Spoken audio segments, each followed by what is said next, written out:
What are some ways to increase your shoulder range of motion?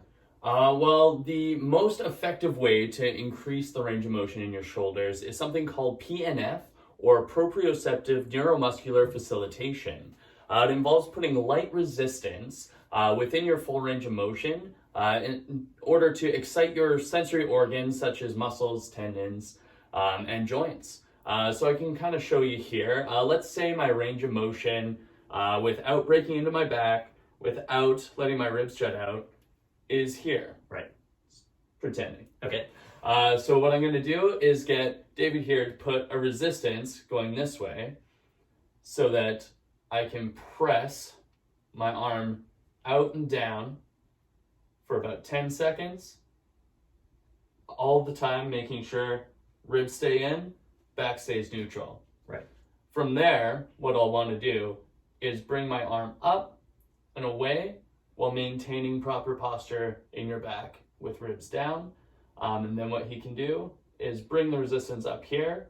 I've just broken a little bit more into my range of motion, and I do it again. Usually about 3 times per arm is what I like to do.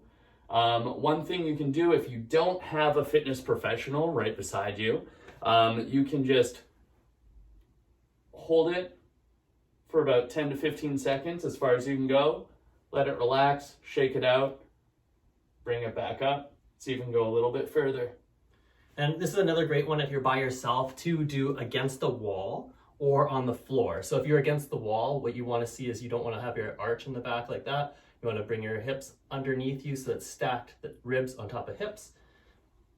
And if this is your range and you start to feel it dump, then just lower it a little bit so you can get the neutral spine there.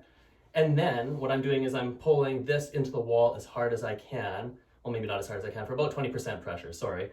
Pulling in there for about 15 seconds, and then relax slowly all the way down. Still control it, shake it off if I need to, and then attempt it again.